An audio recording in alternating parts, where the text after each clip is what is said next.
Allô, chère gladiatrice du web, j'espère que tu es en grande forme. Dans cet épisode de podcast, j'avais le goût de t'entretenir en fait sur le bilan.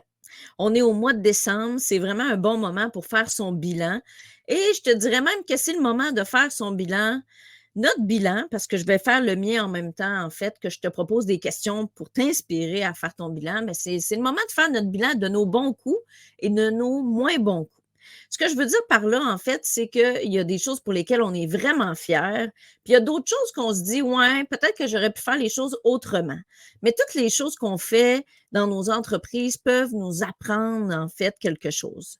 Donc là, c'est de voir ensemble, mais qu'est-ce qu'on peut apprendre des décisions qu'on a prises en 2023 et des actions qu'on a posées, ou peut-être, dans ton cas, d'actions que tu n'as pas posées. Est-ce que tu aurais dû passer davantage à l'action? Donc là, c'est le moment de se poser la question à savoir, ben, qu'est-ce que j'aurais pu faire mieux? Qu'est-ce que j'aurais pu faire plus? Qu'est-ce que j'aurais pu faire moins aussi? Parce que peut-être que tu as pesé un peu trop sur la pédale. Puis, au bout du compte, tu te rends compte que en décembre, au moment où j'enregistre cet épisode, on est le 21 décembre. Donc, ça se peut très bien qu'à ce moment-ci, tu sois un peu plus fatigué. Tu vas écouter cet épisode-là la semaine prochaine, probablement, dans le temps des fêtes. Donc, ça va être un moment pour te ressourcer, te reposer, prendre du temps pour toi. Je t'avoue, en fait, chère gladiatrice, qu'au moment où je fais ce bilan-là, ben, j'ai toujours le même constat. Je dois prendre garde à mon enthousiasme. Comme je suis une femme très passionnée par ce que je fais, je dois faire attention pour ne pas mettre trop de projets, pour bien équilibrer mon temps et aussi prendre des moments pour rebrancher ma batterie ou recharger ma batterie. Donc, ça, c'est la première question à te poser. Dans quel état tu arrives au moment des vacances? Que ce soit les vacances estivales, que ce soit les vacances de Noël, de fin d'année, dans quel état tu arrives? Tu entends un peu à ma voix que je suis enrhumée. Est-ce que c'est normal ou pas? Ben, je pense que ça peut arriver d'avoir notre batterie qui se décharge, mais il faut s'assurer qu'elle ne se décharge pas trop longtemps. Il faut s'assurer de mettre en place des moyens pour faire en sorte que notre batterie se décharge pas trop longtemps, pas trop souvent. Ceci étant dit, euh, j'ai envie de te partager les bons coups que j'ai faits cette année. Il y a des choses pour lesquelles je suis vraiment fière. Il y a des choses que j'ai faites que ça m'a amené certaines déceptions sur le coup, mais je réalise après quelques mois que ça m'a amené énormément de positifs quand même dans mon entreprise, dans ma vie personnelle, dans mes apprentissages comme entrepreneur. C'est de ce que je veux te parler aujourd'hui. Donc, en gros, quand tu fais ton bilan, puis tu pourras télécharger un outil que je t'ai probablement déjà partagé dans un autre épisode de podcast, un outil qui s'appelle le bilan, en fait, pour que tu puisses, euh, par le cahier que je te propose, voir des questions, répondre à des questions pour faire ton bilan. Si je te résume la chose, en fait, c'est de voir au départ comment tu t'évalues dans les différentes sphères de ta vie. OK? Donc, ta vie professionnelle, bien sûr, au niveau de ta spiritualité, ta santé. Dans la roue, c'est écrit santé physique, tu pourrais ajouter santé psychologique, hein, santé mentale, c'est super important, j'en parle régulièrement. Tes finances aussi, ton développement personnel et tout ce qui est famille, relations amoureuses. Donc, tu as un tableau dans le cahier dans lequel tu peux t'évaluer sur une note de 1 à 10, puis voir pour chacun de ces aspects-là ou chacune de ces sphères-là, tu t'évalues combien de 1 à 10. 1 étant, j'aurais pu m'améliorer, 10 étant, je suis vraiment bonne dans cet aspect de ma vie. OK? Donc, tu vas pouvoir évaluer cette roue-là. L'idée, dans le fond, c'est d'avoir le plus d'équilibre possible entre chacune de ces roues, puis de voir quelle action tu vas mettre en place pour atteindre l'objectif que tu vas te donner pour chacune de ces sphères-là pour 2024. Ensuite, tu vas voir c'est quoi tes bons coups, hein, tes bons coups de 2023, de quoi tu es fier, c'est quoi le mot qui teint en fait ton année 2023 et quels sont les moins bons coups, les apprentissages ou qu'est-ce que tu aurais pu faire mieux en 2023 pour finalement planifier 2024. C'est quoi ton objectif financier pour 2024? Réfléchir justement à l'aspect de liberté, d'abondance financière. Encore une fois, dans une optique de quelle façon je peux faire les choses mieux. Peut-être que tu ne le sais pas, moi, je suis incorporée depuis 2000. 2012. Depuis 2012, donc, j'ai dépassé les 10 ans en affaires. J'ai pris des détours, j'ai fait des détours, j'ai pris différents chemins dans l'entrepreneuriat. Ça fait depuis 2018 que j'ai lancé mon programme en ligne. Donc, depuis 2018, je suis en ligne. Mais avant ça, j'ai fait toutes sortes d'essais en entrepreneuriat. Et ce que j'ai envie de te dire, c'est qu'à chaque année, j'ai appris des nouvelles choses sur moi-même, sur l'entrepreneuriat. Une chose que j'ai envie de te dire aussi, puis ça, je t'en parle régulièrement, c'est dans la persévérance qu'on réussit. Donc, ceci étant dit, j'ai envie de te partager quelque chose. En début d'année, j'ai pris une décision, puis c'est même en fait à l'automne dernier, à l'automne 2022, j'ai pris la décision de travailler avec une nouvelle agence marketing. Donc, suite à ce travail-là, on a démarré en janvier mon nouveau programme d'accompagnement pour les coachs, les infopreneurs qui veulent faire leur virage sur le web et expérimenter le coaching ultra libre avec une nouvelle façon de se faire connaître sur le web, avec une nouvelle stratégie qui est les défis gratuits. Les défis gratuits, tu en as entendu parler, je t'en ai parlé toute l'année. C'est une super stratégie qui est utilisée par les coachs partout sur la planète, les coachs à succès comme les Tony Robbins de ce monde. Donc, j'ai investi énormément d'argent avec cette équipe-là pour me lancer dans ce nouveau projet avec l'idée d'aller chercher un nouveau chiffre d'affaires d'1 million. J'ai investi beaucoup, j'ai même emprunté et puis ça s'est avéré que il y a différentes choses qui correspondaient pas à ma personnalité. La relation n'était pas basée sur les mêmes valeurs que moi. Puis, on a mis fin à la relation au mois de mars. Donc, on a préparé le projet. Donc, de leur côté, j'imagine, ils ont aussi perdu de l'argent parce qu'on a préparé le projet pendant plusieurs mois ensemble à l'automne 2022. On a démarré le projet en 2023. Puis, c'est parti en Lyon, en fait. Puis, au point de vue de mes liquidités, c'était trop difficile à supporter. Donc, moi, je voulais ralentir. De leur côté, ils ne voulaient pas ralentir. Donc, j'ai mis fin à la relation plutôt que de m'enfoncer financièrement encore plus.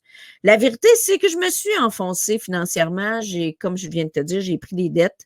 Je me suis lancée dans différents projets. J'avais des grandes ambitions. Et ce que j'ai fait aussi comme erreur, en fait, pour être honnête avec toi, je me suis endettée. 2, j'ai aussi investi dans des projets, entre autres en immobilier.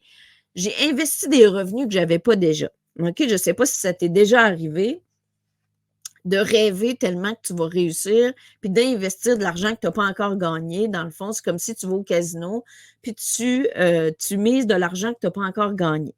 Et malheureusement, ben, l'excitation m'a pris, puis c'est un peu ce que j'ai fait. Donc, je me suis mis un peu au pied du mur. La bonne nouvelle là-dedans, il y a plein de beaux apprentissages que j'ai faits, c'est que ça m'a obligée à sortir de ma zone de confort. Le fait de travailler avec une nouvelle équipe. Ça m'a obligée de sortir de ma zone de confort pour mettre de l'avant un nouveau programme de formation. Un programme de formation qui a été un réel succès pour moi en 2023. Le programme Gladiatrice du Web, ce sont 80 femmes entrepreneurs qui se sont joints à ce programme-là dans la dernière année. Donc, j'ai eu une accélération de mon chiffre d'affaires. Donc, ça, je suis vraiment fière parce que j'ai pu changer la vie de femmes entrepreneurs qui se sont lancées dans une nouvelle stratégie. Puis, je ne dis pas qu'il faut miser tous nos œufs dans le même panier puis avoir une seule stratégie marketing, mais il faut expérimenter une stratégie à la fois pour voir si elle fonctionne. Donc, la stratégie des défis gratuits, elle fonctionne. Plusieurs entrepreneurs l'ont expérimenté à mes côtés. Puis ça, j'en suis vraiment fière. 80 femmes dans l'année ont investi dans ce programme-là. Fait que ça, c'est vraiment numéro 1.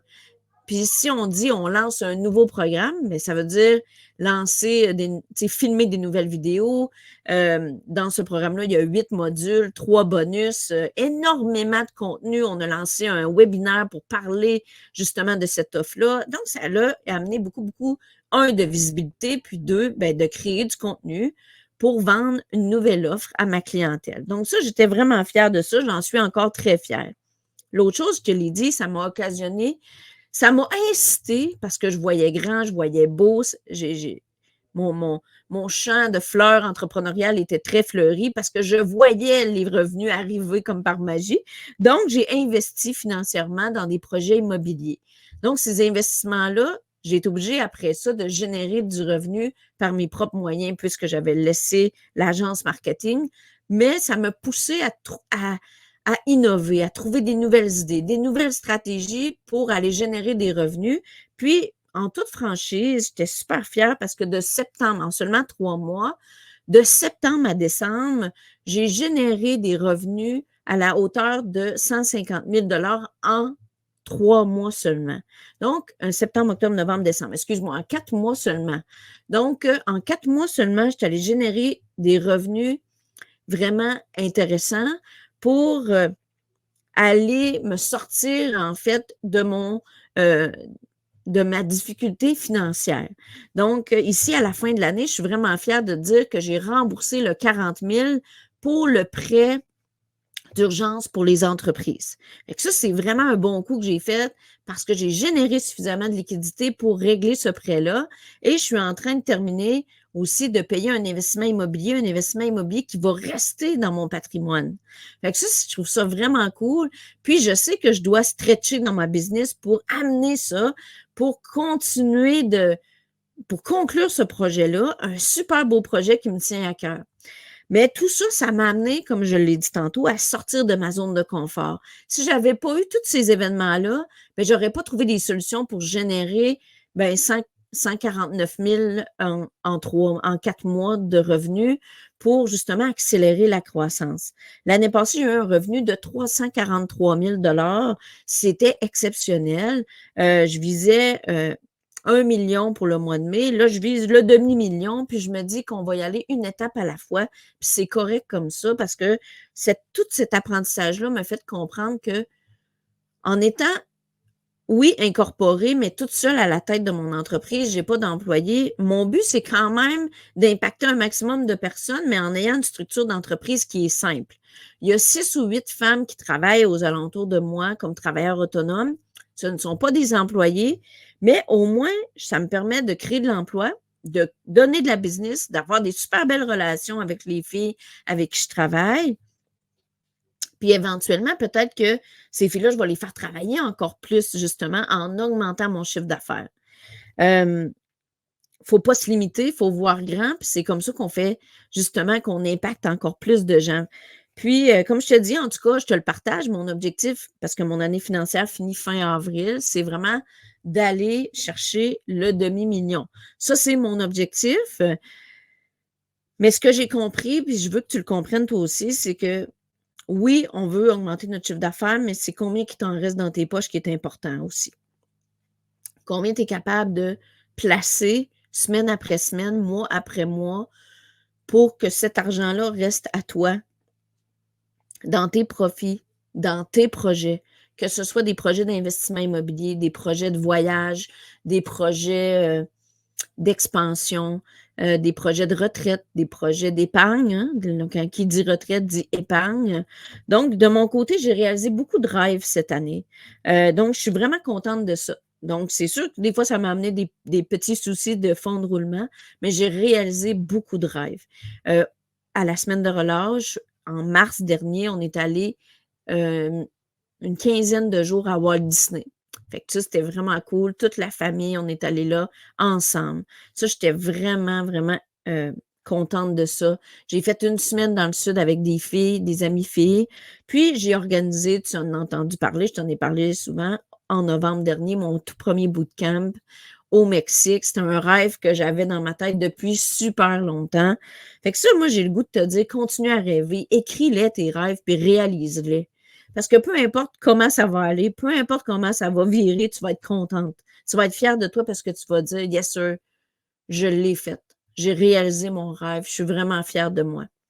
Fait que ça, c'était un de mes rêves. Tu vois, un autre de mes rêves, je t'en ai déjà parlé aussi, c'était d'écrire un livre. Ça fait déjà 2 ans que j'ai écrit mon livre. Je continue à vendre des livres, à promouvoir mon livre. Mais c'était un rêve que j'avais. Est-ce que c'est rentable d'écrire un livre? À part si tu es une romancière vraiment talentueuse, pas, peut-être pas. En fait, ça ne l'est pas.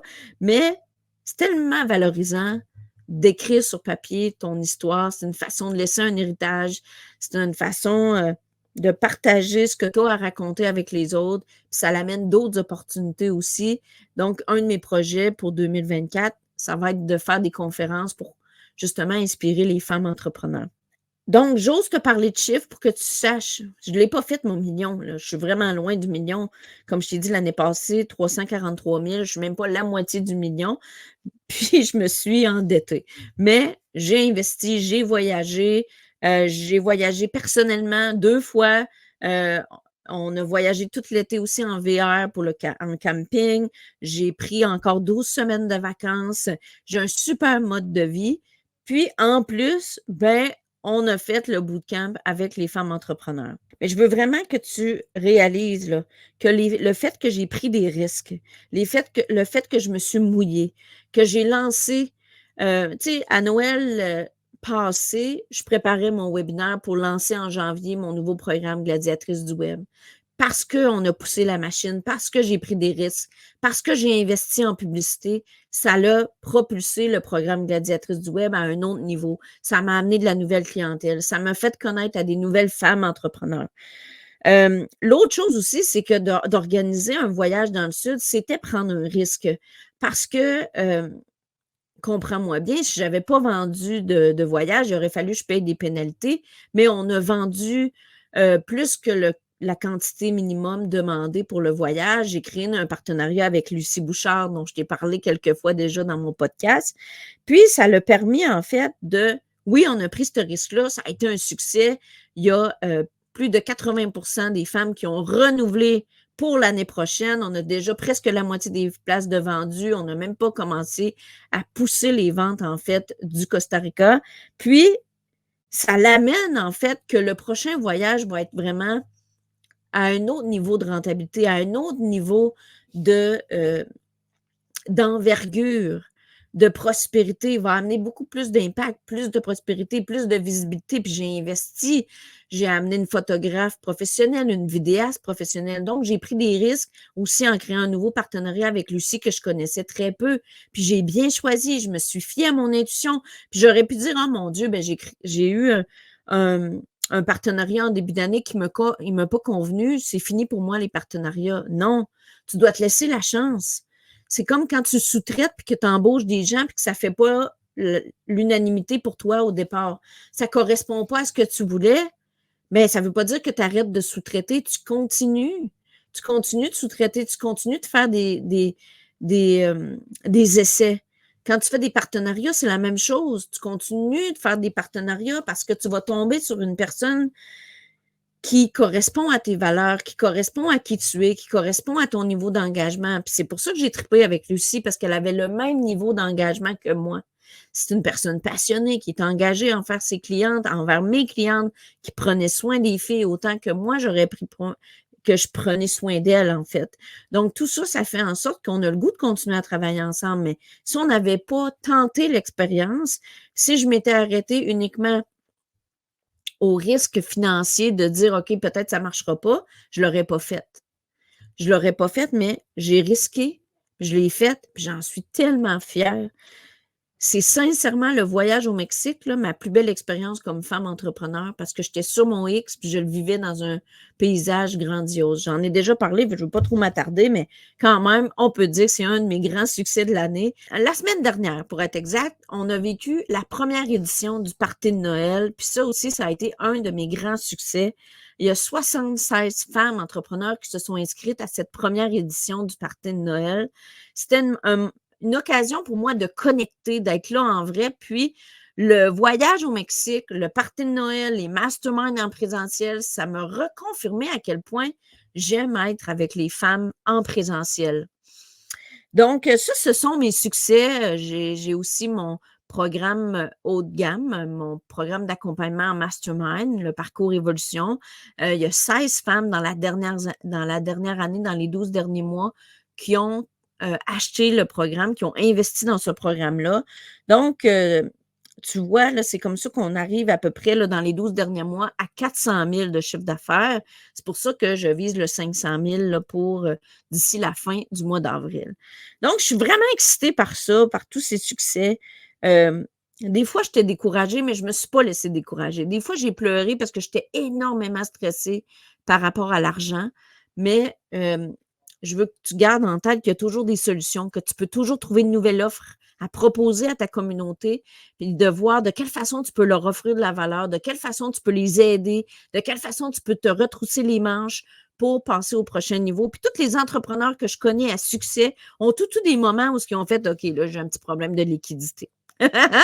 Puis en parlant avec Martin Latulippe, pour ne pas le nommer cet été, mais j'étais un peu honteuse parce que là, je disais, ben oui, moi, j'ai un chiffre d'affaires, tu sais, de 340 000. Puis il me disait, tu sais, Cindy, c'est parfait parce que toi, tu es encore dans la game, tu es encore en constante évolution, tu es encore en croissance. Il y en a qui vont faire un coup de 600 000 une année, puis on ne va plus jamais les revoir.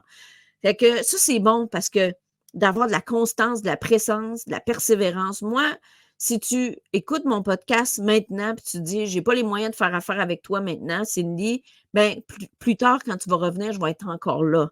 C'est ça qui est cool. C'est ça qui est intéressant parce que c'est ça la vraie persévérance, c'est de continuer d'être présente, même s'il y a des difficultés. Puis, j'en ai eu des difficultés, puis cet été, tu sais, c'est l'avantage ou l'inconvénient. Moi, au mois de juillet, je travaille pas ou presque pas. Je suis en congé. Je te l'ai dit, je suis en congé pendant la semaine de relâche, pendant Noël, pendant l'été. Donc, c'est un 12 semaines de vacances que je prends. J'en suis fière. Mais quand il y a un ralentissement complet pendant l'été, mais là, le fonds de roulement en prend un coup. Donc, il faut planifier d'avance. Mais des fois, on n'a pas les moyens de mettre de côté pour l'été. Mais c'est d'avoir confiance qu'on va rattraper le coup, c'est d'apprendre de ses erreurs, c'est de se dire, OK, je vais épargner plus l'année prochaine pour me retrouver au mois de juillet avec l'esprit tranquille, tu sais, l'esprit tranquille pour payer mes engagements au minimum que j'ai à tous les mois, payer mes prêts, payer mes affaires pour continuer de progresser, continuer d'avancer. Puis l'autre apprentissage que j'ai fait, puis ça, j'espère que je vais m'en rappeler, c'est d'éventuellement de diminuer mes engagements financiers pour avoir une entreprise qui va peut-être faire 200 000 de chiffre d'affaires. Mais quand tu fais un 200 000 de chiffre d'affaires et qu'il t'en reste 150 000 clairs dans tes poches, c'est plus avantageux de faire 1 million puis qu'il t'en reste 150 000 dans tes poches parce que au final, tu travailles pour faire. Mais peut-être que c'est une fausse croyance, peut-être que c'est une croyance que je dois libérer. Parce que, tu sais, l'idée, c'est qu'on veut augmenter notre chiffre d'affaires pour avoir plus d'impact. Mais j'ai encore, à ce jour, avec 2 enfants, 2 jeunes enfants, la perception que ça va me préoccuper davantage. Mon défi à moi pour 2024, je te le partage avec beaucoup de confiance, d'humilité aussi, c'est de dire de quelle façon je peux continuer à avoir plus d'impact, à avoir un chiffre d'affaires qui augmente pour avoir un bon train de vie, mais surtout avoir plus d'impact chez les gens, organiser des beaux événements, organiser des trucs qui font wow. J'ai beaucoup de coachs d'affaires, des femmes d'affaires avec qui je me suis rapprochée, que je trouve super inspirantes, comme Mélissa Normandin-Robert, je la trouve super inspirante. Puis je suis loin de faire ce que Mélissa fait, tu sais, avec un chiffre d'affaires de 2,5 millions par année. Elle est vraiment une femme d'impact. Puis, des fois, je me dis, OK, c'est quoi mon impact par rapport à elle? Mais je me dis, parfait, non, j'ai ma voix, ma façon de faire. Puis c'est parfait. Je me suis rapprochée aussi beaucoup de Stéphanie Mété dans les derniers mois. Stéphanie qui est une fille super joyeuse, super pépante, pétillante, puis elle m'inspire beaucoup. C'est une nomade, elle a une maison au Costa Rica. Fait que ce côté nomade de Stéphanie, plus ce côté paillette de Mélissa, ben ça m'inspire, moi, justement, à assumer mon côté pétillant à moi, heu, combiné à mon côté formel. Donc, pour moi, c'est important de faire de la business avec du plaisir. Donc, c'est pour ça que puis je t'encourage à faire ça, d'avoir des activités dans ta business qui ne sont pas toujours rentables, mais qui sont là pour le plaisir de connecter avec ta communauté.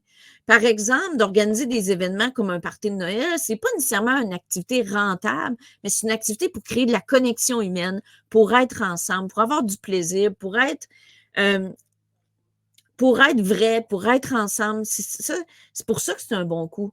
Le voyage au Mexique, ça a été un petit revenu que j'ai retiré de ça, mais ça a été incroyable. Ça m'a permis de connecter, ça m'a permis de rêver, ça m'a permis de me motiver pour les prochains mois, ça m'a permis de donner du sens à ce que je fais, ça m'a permis de créer des relations plus profondes avec mes clientes. Les clientes qui étaient au Mexique, la relation que j'ai avec elles, je sais qu'elle ne se détruira jamais. Donc, je t'encourage, chère entrepreneur, chère gladiatrice, à voir dans ton année Est-ce que tu combines des activités qui vont te ramener du profit avec des activités qui t'amènent du plaisir? Quand tu peux avoir des activités qui t'amènent les deux, à la fois du profit, de l'argent, de l'abondance et du plaisir, et que tu as de l'impact chez les autres à la fois, mais c'est merveilleux, c'est merveilleux. Donc, je pense que c'est une combinaison de tout ça, de prendre des risques, d'avoir du fun, d'avoir de l'impact, puis de t'assurer que tu as de la liberté financière pour réaliser tes rêves, pour inspirer tes enfants, pour inspirer les gens autour de toi, ben c'est fantastique. Puis de mon côté, ce que j'ai à améliorer, c'est toujours mon équilibre. Je t'en ai parlé tantôt de comment faire en sorte prendre du temps pour moi, pour avoir un agenda qui fait du sens. Donc, pour moi, je fais du coaching le mardi, le mercredi, le jeudi, parfois le vendredi matin, mais c'est sûr que le lundi puis le vendredi après-midi, je veux que ça soit des moments où je peux travailler sur mon entreprise. Donc, écouter mes formations, préparer mes infolettes, mes réseaux sociaux, mon podcast. Donc, il y a plusieurs de ces éléments que je délègue, mais je dois quand même les valider, donner du contenu à mon équipe. Donc, tranquillement, ça peut être peut-être un des aspects que tu veux améliorer pour 2024. Comment tu peux déléguer? Qu'est-ce que tu peux déléguer? Puis moi, je t'encourage d'y aller une étape à la fois, un petit pas à la fois. Tu n'es pas obligé de tout déléguer d'un coup, puis tu n'es pas obligé de donner à une seule personne ce que tu as envie de déléguer non plus. Des fois, 1 heure par semaine, ça peut tout changer pour toi d'avoir une deuxième tête avec toi. Donc, de mon côté, en te parlant comme ça, en enregistrant cet épisode de podcast, ben, j'ai le goût de te dire que je suis fière de moi parce que j'en ai réalisé beaucoup. Puis j'ai réalisé beaucoup de choses qui font du sens pour moi. Parce que les voyages avec ma famille, avec mes amis, avec mes clientes, une retraite aussi, une super retraite du parcours Évolution qu'on a faite au mois d'octobre. C'était vraiment fantastique. Le podcast que j'ai lancé il y a à peu près 1 an, je me souviens plus quand exactement. Ça aussi, c'est un beau succès. Puis, dans les dernières semaines, j'ai investi davantage en photographie professionnelle, puis en vidéo professionnelle pour rehausser mon image, pour oser me faire voir davantage. Donc, ça, ce sont tous des succès. Puis je termine en riant en disant qu'un de mes succès, en fait, ben, tu sais, ça, je pourrais t'en reparler parce qu'un de mes défis pour moi, personnellement, c'est de prendre soin de ma santé, OK? Prendre soin de ma santé physique. Je me suis pas encore assez entraînée cette année. Je marche régulièrement avec mon chien, ma mascotte Fluffy. Mais bon, il faudrait que 2024 soit empreint de plus de sport. Mais autre ça, c'est mon poids. Je galère beaucoup avec mon poids, l'amour de moi, voyons, de mon beau physique, de ma volupté. J'essaie de l'apprécier. Des fois, je trouve qu'elle est trop volupté. Il y a trop de volupté. Donc, je débute des démarches pour éliminer du poids. Des fois, je reprends du poids. J'ai pas mal le syndrome du yo-yo. Je te partage ça avec beaucoup d'humilité. Mais en tant que femme, peut-être tu me comprends toi aussi si tu es à l'écoute de ça. Fait que ça, c'est un de mes enjeux. Travailler sur ça pour prendre soin de moi, prendre soin de mon corps, aimer mon corps. Puis, un de mes succès, ça a été justement d'éliminer du poids depuis 2 ans. Et puis, il y a une partie qui est éliminée, puis il y a une partie qui revient tout le temps. Fait que là, on gère ça comme on peut. D'apprendre à me trouver belle aussi, hein. Quand tu te fais prendre en photo, en vidéo, tu t'achètes des beaux vêtements, bien ça, tu investis dans ton amour de toi-même. Puis ça, bien, ça vaut le coup parce que tu te trouves cute après, OK? Fait que je voulais juste te partager une expérience que j'ai vécue au Mexique. J'ai décidé de m'acheter pour la toute première fois un bikini, prendre des photos, des vidéos en bikini que je te partagerai probablement dans les réseaux sociaux dans les prochains mois, prochaines semaines. Puis, pour moi, ça a été un succès. Un succès pour dire, OK, je me trouve belle comme je suis avec mes formes, avec mes courbes, avec ma volupté de femme. Fait que j'avais envie de te le partager comme étant un succès. Puis de plus en plus, je parsème mon horaire d'action pour justement prendre l'air, respirer, me calmer, prendre ça plus cool. Mais c'est ça, apprendre à calmer le jeu, calmer la machine, calmer mon système nerveux. Parfois, c'est hypothétique, parfois, c'est des idées, parfois, ça se concrétise, mais de plus en plus, ça devient automatique. Donc, je te partagerai peut-être à un moment donné dans un podcast qu'est-ce que je fais pour recharger ma batterie, me calmer, prendre soin de moi. Alors, je pense que mon mot pour 2023 a été apprentissage et pour 2024, mon mot sera évolution. Mais on se reparle de nos objectifs 2024 dans un prochain épisode.